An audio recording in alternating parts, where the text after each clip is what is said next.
बड़ी खबर अपने दर्शकों को बता दें, बहावलपुर में शवों को निकाला जा रहा है। इस वक्त ये बड़ी खबर आ रही है, मसूद अजहर के ठिकाने पर हमला हुआ था और मसूद अजहर के ठिकाने पर हुए हमले में उसके परिवार के 14 लोग मारे गए हैं और उसके बाद ये दुर्दांत आतंकी ये कहता हुआ सुनाई पड़ा है कि इससे अच्छा तो मैं मर जाता। उसका अपना खून जब बहा है तो उसके आंसू निकल पड़े हैं, वो खून के आंसू रो रहा है और इन सबके बीच बहावलपुर में शवों को ले जाया जा रहा है। उसकी तस्वीर हम आपको दिखा रहे हैं। ऐसी तस्वीर हिंदुस्तान ने न जाने कितनी बार देखी है। बेगुनाह लोग मारे जाते रहे एक के बाद एक आतंकी हमलों में। उसके पीछे हुआ करता था जैश ए मोहम्मद और वो मसूद अजहर जो कि IC-814 वहां पर विमान किडनैपिंग के बाद उसको छुड़ाया गया था और उसके बाद उसने जैश ए मोहम्मद बना करके भारत को दहलाने में कोई कसर नहीं छोड़ी थी। लेकिन अब पासा पलट चुका है, हमले में उसका खानदान खत्म हो चुका है। मसूद के अड्डे पर जो स्ट्राइक हुई है उसमें उसका खानदान साफ हो चुका है और ऐसे में एक बड़ी जो भारत की कामयाबी यह है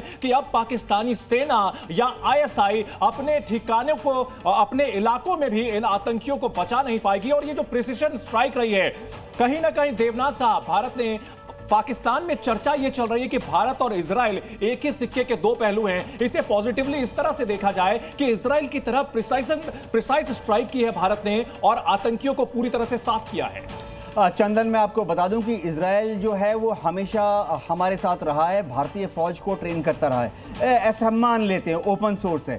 सबसे बड़ी बात है कि ये जो स्ट्राइक हुई है इसमें जो इंटेलिजेंस है ये हमने इजराइल की मदद से एक्वायर की है। इजराइल हमें इस तरह की इलेक्ट्रॉनिक वॉरफेयर सेट देता रहा है जिसमें कि हम आतंकियों के जो अड्डे हैं, उनके कम्युनिकेशन हैं, उनको मॉनिटर कर सकते हैं, तो उनकी डायरेक्शनल फाइंडिंग भी कर सकते हैं। यानी अगर एक कोई आतंकी बात कर रहा है तो हम लेफ्ट राइट ग्रिड से प्लॉट करके पता कर सकते हैं कि वो कहां पर है, किस जगह से बात कर रहा है। सबसे बड़ी बात है कि अगर इनके पास ऐसे सेट हैं, चाइनीज सेट, जो कि फ्रीक्वेंसी ये जो दो तस्वीरें हैं, इन तस्वीरों पर अगर हम बात करें, एक तो मसूद के अड्डे को बर्बाद कर दिया गया, बाईं तरफ दर्शक ये तस्वीर देख रहे हैं, दाहिनी तरफ देखिए 14 लोग उसके परिवार के खानदान के खत्म हुए हैं। भाई खत्म हो गया, बहन खत्म हो गई, पत्नी खत्म हो गई और वो कह रहा है कि इससे अच्छा होता कि मैं मर जाता। आपको याद होगा रऊफ अजहर जो उसका भाई है, जब मसूद अजहर कुछ दिनों के लिए खामोश था, शांत था, तो यही जहर उगलता था। रऊफ अजहर ही जहर उगलता था उसका भाई। वो खत्म हुआ है, जनाजा उठ रहा है उसका। तो आएगा मसूद अजहर उसको दफनाने के लिए अपने परिवार को? वो तो भागेगा, अगर दफनाने आएगा तो वो खुद वहीं दफन हो जाएगा। आपको लग रहा बचेगा वो? क्योंकि उसकी दिली तमन्ना है तो ये भी जल्दी पूरी कर देंगे। बिल्कुल। और थोड़ी देर पहले यहाँ बातचीत जब हो रही थी तो वो एक लाइन आई थी दोहे की कि भय बिन प्रीत ना होए। तो यहाँ अब जिस तरह से भय दिखा है भारतीय सेना का, भारतीय मिसाइलों का, सिंह साहब अगर बात की जाए बतौर डिफेंस एक्सपर्ट, क्या देखते हैं आप भारत के रणनीति में, क्या पैराडाइम शिफ्ट हुआ है? इस तरह से घर में घुसकर मारने की बात 1971 में तो प्रॉपर जंग थी, तब हुई थी। उसके बाद से क्या बदलाव आप देखते हैं जिस तरह से मसूद अजहर के परिवार को साफ किया गया है? ये संदेश है सीधा पाकिस्तान को कि हम अगर जरूरत पड़ी न केवल POK बल्कि आपके पंजाब में घुसकर आपको मारेंगे और आपके सारे हमें अड्डे पता हैं, इंटेलिजेंस हमारी बड़ी पुख्ता है और हम उसके लिए पूरी तरह तैयार हैं।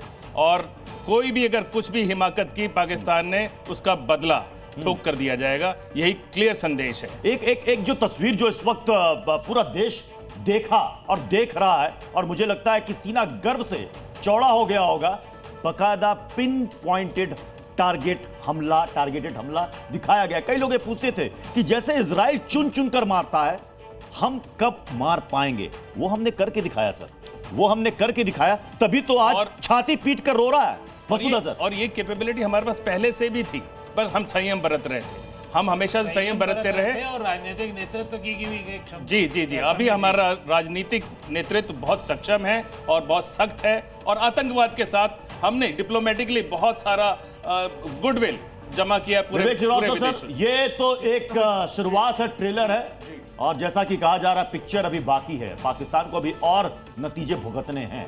पिछले एक हफ्ते से जो डिप्लोमेटिक एक्सरसाइज भारत कर रहा है उसको भी हम नजरअंदाज नहीं कर सकते। और जो ट्रेड रिलेशंस हमने बनाए हैं, अगर आप फॉलो करेंगे, और जो मैं आपका मीडिया भी फॉलो कर रहा था, कतर के साथ जो हमारे रिलेशंस हैं, सऊदी अरेबिया के साथ हैं, चाइना क्यों साइलेंट पड़ा हुआ है, तुर्की भी एक तरीके से रेस्ट्रेंड रहा, तो कहीं ना कहीं internationally because of very good trade ties जो हमारे हैं बहुत से मुल्कों के साथ, they decided to support लेकिन us. सर इस वक्त इन आतंकियों के देखिए सर 2 हेडक्वार्टर को तबाह करना कोई छोटी बात नहीं है। 2 हेडक्वार्टर एलईटी एंड जेईएम, अगर इनके हेडक्वार्टर को आप तबाह कर रहे हैं, घुसकर ठोक रहे हैं, और उसके बाद पाकिस्तान कह रहा है कि हम जंग नहीं चाहते साहब, आप कार्रवाई नहीं कीजिए तो फिर हम भी शांत बैठ जाएंगे। कांपे टांग रही है, उनके भी कांपे टांग रही है। सरेंडर मोड में है। नहीं, it isn't surrender mode, अभी क्या है?